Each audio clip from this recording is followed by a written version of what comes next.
Hi, this is Johan from Amon Amarth, and you are watching Berlin Metal TV. What's up, Metal Mother Truckers? It's Axel for Berlin Metal TV today, and I've got the great opportunity to sit right next to the singer of Amon Amarth, Johan Hegg. Welcome to Berlin. Thank you very much. You're welcome. So let's talk about that because you're here. All right. Social media got crazy about the video and the profile picture and the header you uploaded on your Facebook page because they thought you've been hacked. Yeah. It's all about a nerd sitting in front of the computer and typing some stuff about Amon Amarth isn't Viking enough and stuff. What's that? Why have you done this? Yeah, it's fun. It's a fun way to announce that we are releasing some new stuff, and we wanted to put a teaser out there about the new single coming out. So I think someone from the management came up with the idea of making a small video about it, and when we read the idea, we kind of like, yeah, that's cool, that's fun, let's do that. Is it kind of like to shoot against all the hater stuff, which will come up? Not particularly. I mean, I think it's something that all bands live with. It's not just us, you know. And it's so many people on the internet. Well, there's some people on the internet who kind of hide behind their screens and their keyboards, and they write all kinds of vicious things about bands or even like persons, and they don't really. I don't know. It's kind of sad that you have to be one of those guys, you know. But I thought it was a fun thing, really, you know, where you go, okay, that's cool. Yeah, I thought it was fun too for me because actually you're the serious Viking guys, and now you're fuck you haters. We're doing some social media promo like that, and in this video you can see the nerd getting killed by the UFC fighter Josh Barnett. Yeah, is that right? Yeah. How did it come to that? Well, basically, we asked if he wanted to do it. I mean, we know him a little bit, and he's a fan of the band, and the idea came up to have him play the character of Thor, and so we asked him, and he said yeah. So I think it was really cool.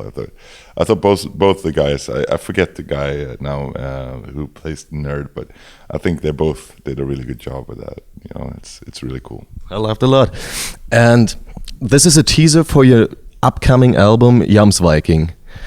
I was listening to the record, and it's a total Amon Amarth album, but it's more rough, I would say. Parts, yeah, definitely. I think there are some rougher parts. There are some more epic parts. I think the album itself is more diverse than normal, and it's because it's a concept album, and we wrote the music as you would write like a musical score for a movie, basically. So the diversity in it comes from that. But as you say, there are some really like brutal, rough parts, but as well as some more melodic kind of mellow parts as well, just to emphasize certain things.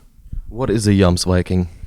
Well, the JOMSVIKINGs were in like historically an elite force of Viking mercenaries, basically. And the story is about a young man who joins them, basically, and becomes a JOMSVIKING, and that's why the title is JOMSVIKING. Okay. And when I read through the lyrics, for me it sounded like a love story or anything like that. Yes, I mean the main story is about this young man who's in love with a girl, but she's being married off, and he tries to run away with her, but in doing so they get caught, and there's this guard that he kills, so he becomes an outlaw and he has to flee, and he joins the JOMSVIKINGs and becomes one of them, and then years later he gets a chance to come back to his homeland and claim revenge, and in his hopes and dreams at least to win back his girl, but when he does, she doesn't want him anymore, and yeah, it doesn't end well for our main character, really. Is that a real written down story, or is it like stuff you thought about? No, it's It's a fictional story. I wrote the story. I used the saga of the JOMSVIKING, the JOMSVIKING saga, which is an actual written down book, like from the 11th century or something. I used that as the backdrop for my story, but I wrote this as like a movie script of 140 pages, basically. So really, yeah. Is it going to be a film? Maybe, I don't know. I Since you've been an actor. No, I don't. I mean, I sent it to some guys, to see if they like it, and if everything works out, maybe it will become a movie. It's nothing I really hope for, but since it's there, you might as well send it out. Maybe it's going to be a YouTube movie. You never know. Is the crush of the main character maybe Doro Pesch? Yeah. We asked Doro Pesch to do the female character for one of the songs. Yeah.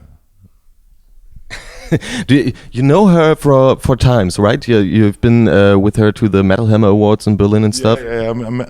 We met her a couple of times. We know her a little bit, and as you said, Metal Hammer Awards, she was there. We were there, both of us, and she was watching our show at Wacken from the side of the stage, and but the reason we asked her is that we felt that her voice and her personality and character would lend itself really well to the music and to the character in the story. So it felt natural to ask Doro to do this, because it was basically the only one we thought of. Because in real life she is a warrior too. Exactly. Talking about the music, what you said, it's more rough and stuff. No, I said that, but you agreed. It's your 10th album. Yeah. And it's like since, I don't know, the Fate of Norns, the music didn't change really much. What is it like for you to create an album time for time and doing the same? Is it like you are you do want to do other stuff like I don't know, metalcore or techno, or is it no, that's our kind of music and that's what the people want us to do? I think we have a very strong identity of who we are as musicians and what music we want to write. I think often we think we make huge changes to our music, and then when it comes down to it, nobody notices. So we always try to make it interesting for ourselves, and if we feel it's interesting, then we write it and record it.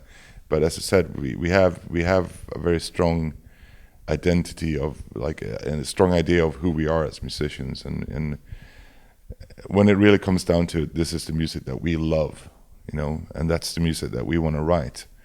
I'm sure that everybody has different ideas of what they would want to do, something else they might want to do musically or whatever, but I don't think we would do it as an Amon Amarth thing then, because Amon Amarth is something different. It's like asking Steve Harris, if you want to do something different musically, would you do it under the name of Iron Maiden? I don't think so. Yeah. And you've got a new producer, right? No, it's the same as the last album. We worked with Andy Sneap again. Sorry for that. Yeah, no problem. Does he say anything to your music, or is he, when you record the album, part of the band and tells you maybe you could do it this way or that way? Yeah, I mean, I wouldn't say that he has an input on the music as such, but he definitely, when you record stuff, or if you have parts and you play it, and he can say, well, that doesn't really work. We should try to find a different solution there. And then we try to work it out together. It's, that's his role as a producer, to make the most out of each song. And it's great to have someone like Andy, because he's so passionate about music. He lives it, really. And it's also great to have someone, a producer, because when you write a song, you live with the music and the lyrics and everything so closely for such a long period of time that when you record it or you play it for someone else, you don't realize that certain things don't really work because you got so used to it. But someone with fresh ears comes into it, go like, yeah, that riff wasn't really good. You maybe should write something different, or that particular vocal line or something, we need to rewrite that to make it pop more or whatever, you know. So it's good to have someone who listens to what you're writing with critical ears and really tries to bring out the best in each song, I think. Was that kind of like the role of your maybe new drummer Tobias Gustafsson from Vomitory?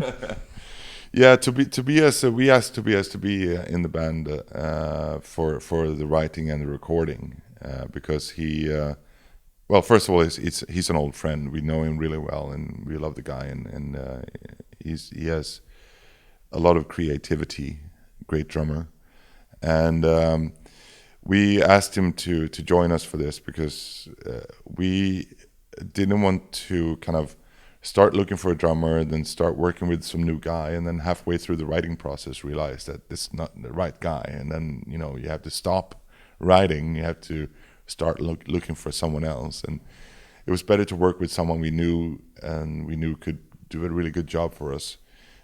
So that's why we asked Tobias to do it, and I think he brought a lot of positive energy and lots of creativity into the writing process that was very refreshing for us, I think.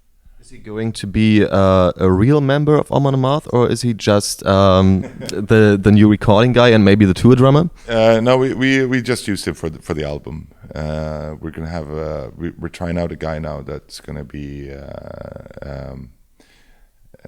probably gonna be the new touring drummer. But we're gonna do have a final audition thing with him next week, and if we all feel it works, if he feel it works, he's gonna do some touring with us this spring and the summer, and after that we'll see if he's happy with hanging out with us, and we think he's a great guy. The future will tell, but. So far, I'm positive he seems to be a really great guy, and definitely he can do the drumming part. So there's no worries there. But it's really important that we find the right person as well, because when you tour for 2 years straight, basically living on top of each other, you really need to find the right person as well, someone who fits the group and that can be like a part of the band on full terms, I think. Does he have long hair? Yes. Okay, talking about touring, what can we await? What is the new tour of Amon Amarth? I mean, there's a bunch of stuff coming up. I'm not entirely sure how much I can disclose, but yeah, we have a tour this spring in the United States, and then obviously a bunch of festivals this summer, and then this fall there's plans of doing your European tour, which is not really confirmed yet, but that's the plan anyways. And then we'll see, there's going to be more touring than that for sure. Then thank you for that. Yeah. Good luck with the tour and cheers. Cheers. Thank you. Have a good day. You too.